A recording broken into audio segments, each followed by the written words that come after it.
Hi, this is Polenik of C3 Method. I was recently asked what my two favorite exercises were for chest. I wanted to share that in today's video. However, my answer might be different than what the person may have expected. I actually don't have two specific favorite chest exercises, but there are two components of how I choose what I do that factors into why that makes a great chest workout.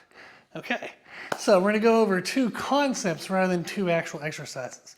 The first concept is to do an isolation before a compound. So I always do some type of chest fly before I do a chest press. Today what I have set up is my bench in between the cable columns. The bench is upright. Sometimes I'll actually do this at an angle, put the pulleys at the bottom and do more of like an inclined fly. This is going to mimic a normal chest fly machine. And then I have a roll pad here sitting on the bench, which you'll see in the videos of how that kind of stays in place when I'm sitting and kind of leaning back into it. What this does is it allows me, whenever I'm doing the flies, to think of my shoulder joints really stretching back, almost like I'm trying to wrap my shoulders around the foam roller, and that really promotes an open stretch in the chest. And then when I'm doing the chest fly, I don't want my shoulders to come forward to the point where they round inward. I want to keep my chest up, and I want to then let my chest muscles kind of flex and squeeze, and I'm still going to keep my shoulder kind of in the midline of the socket. Chest is up, but in this stretch position, I'm thinking of letting my shoulders just do whatever they would need to do in order for me to feel maximal chest contraction. So I'm not thinking of bringing my shoulders forward. I'm not really thinking of leaving them back. I'm just focusing on my chest up and flexing and squeezing the chest really hard. And then one of the aspects of this setup that I really enjoy, specifically the cables, is that I can gauge my depth in between the cable pulleys so that when I'm in my most stretched position, there's still tension, but it's actually not the maximal tension of the range of motion.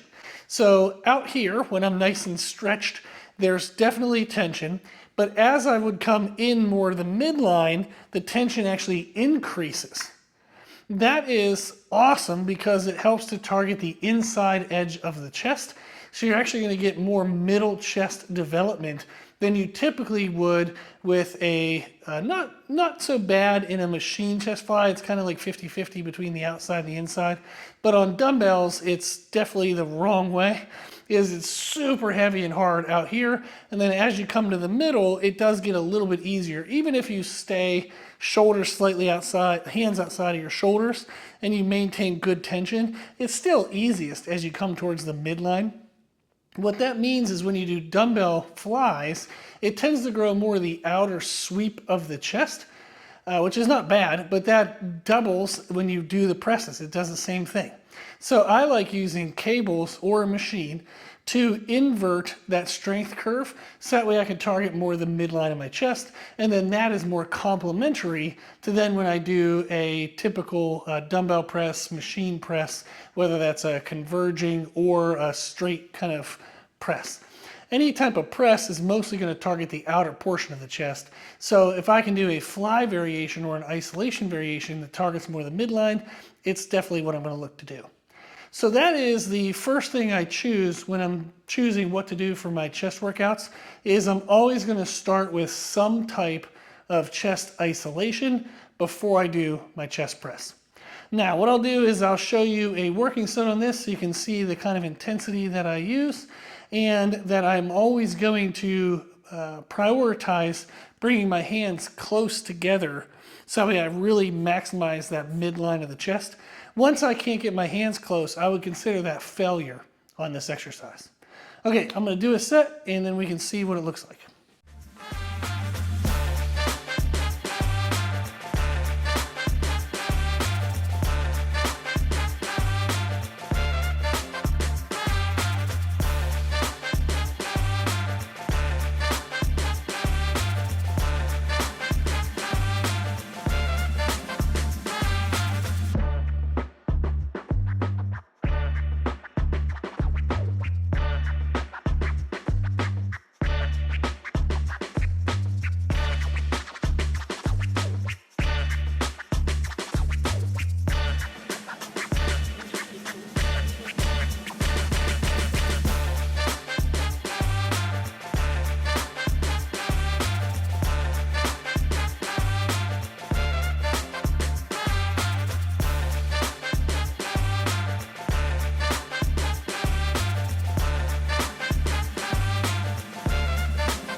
Okay, so you can see there that went pretty well.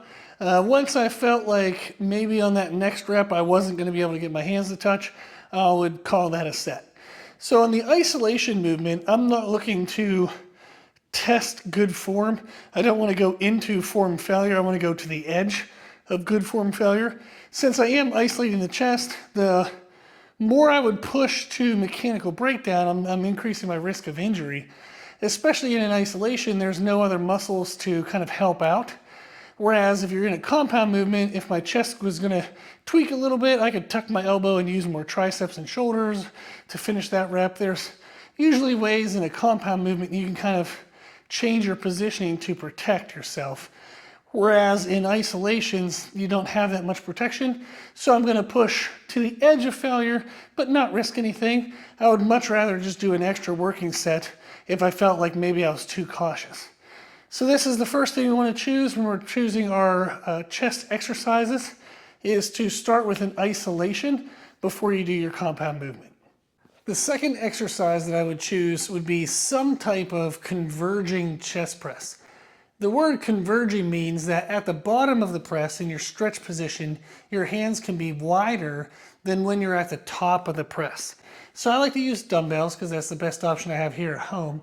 However, when I go to commercial gyms, if they have a chest machine that has that converging feature, I might use that as my main compound movement. But here at home, I use dumbbells, and my focus is going to be on allowing my hands when I'm at the bottom to be as wide as I still feel the tension in my chest and not too much into my biceps and front shoulder. So I want to have a nice wide position at the bottom. And then as I'm pressing up, I want to think of flexing my chest as the start of the movement. So I want to flex my chest, and then as I press upward, I'm going to allow my hands to come closer together. This allows me to get a more full and complete contraction in my chest. As I was saying with the flies, a press typically stresses only the outside portion of the chest. You're still going to get some midline growth, of course, due to the tension across the fibers.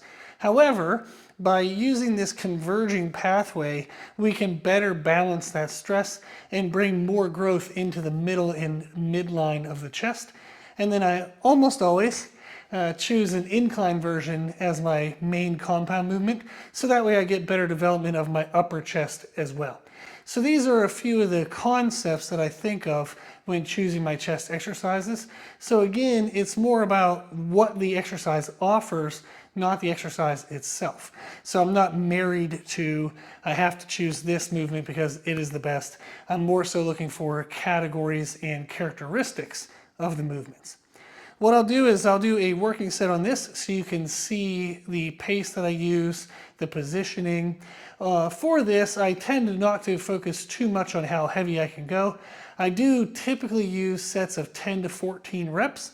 So that way, if it's a little heavy and I get a little out of position, I don't get injured, I can just stop the set. You know, maybe at rep 6, 7, 8, something like that.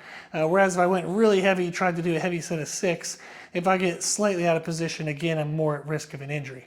So I like using more of what I would consider a moderate rep range, which is 10 to 14. I sometimes will dip down to 8 to 12, but that's generally the area that I stay at for my working sets. Okay, so let's get a working set in, and then we'll chat some more.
Whew, okay, so that worked out well.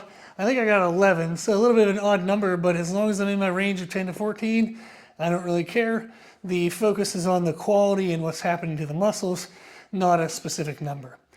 So with this one, again, I tried to focus on a good stretch of the bottom, pressing up and bringing my hands in a little bit towards the top.